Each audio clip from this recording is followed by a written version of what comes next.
Lucas na jungler, sobrang lakas ngayon. At gusto mo bang mas mapalayo ang tulak dito kay Lucas? Madalas nga itong mapick sa MPL, mapa-XP lane man or jungle role. Kaya naman, yan ang pag-uusapan natin ngayon. Umpisahan muna natin sa flicker trick dito sa kanya. Panoorin yung mabuti si Sanford kung paano niya uhulihin si Benecutie. Slow mo natin. Pinilikiran niya sabay first skill pabalik. Kaya nahigit yung Granger. Malaki ang naitutulong nito. Tignan nyo naman to.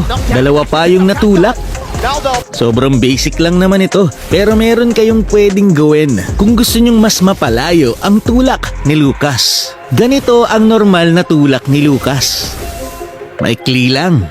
Pero kapag ikaw ay sobrang lumapit doon sa kalaban, parang ganito. Kadikit na kadikit ko yung kalaban saka ako nag-skill 1. Kaya naman mas malayo ang tulak ko.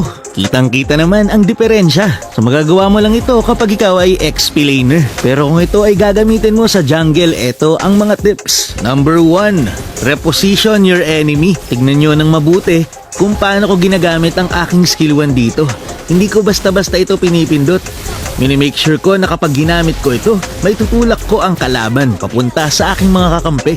Hindi yung basta pindot na lang ng skill 1. Number 2 is maximize your immunity. Merong 3 immunity, etong si Lucas. Una, yung kanyang skill 1. Kapag full stack ay pwedeng maka-immune. Pero kung wala ka namang stack, pwede mong gamitin ang iyong ultimate. Or yung kanyang buga, pwede rin.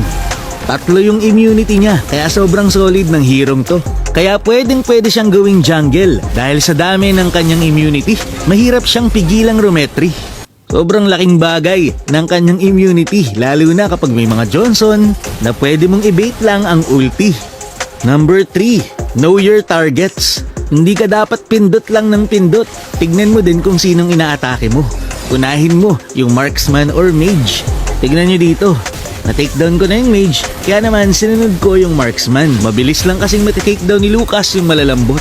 Pero yung makukunat medyo matagal, kaya naman ihuli mo yan. Kung malambot lang ang jungler, pwede mo ring unahin.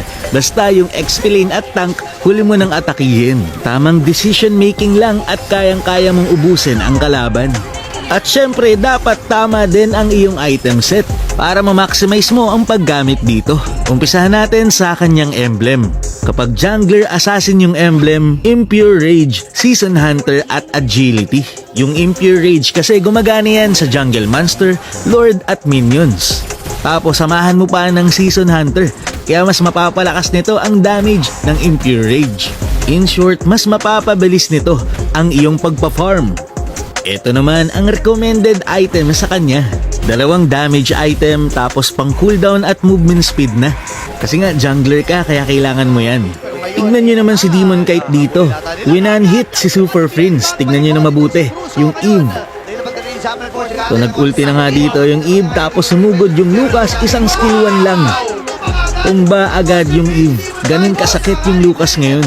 At panghuli, kung gusto mo na mas maging okay ang iyong gameplay, ang mga hero na pwede mong isama dito kay Lucas, lalo na sa roamer, ay yung mga support hero. Kagaya ni Angela, Matilda, Loreen, para mas tumaas ang sustainability ni Lucas. Sobrang hirap kalaban ni Lucas ngayon kasi ang hirap i-crowd control.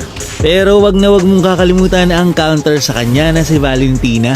Na direct counter dito kay Lucas kasi mas magiging madalas ang paggamit ni Valentina ng ulti kaysa kay Lucas. Pero yun nga, practicein nyo muna ito bago gamitin sa rank game.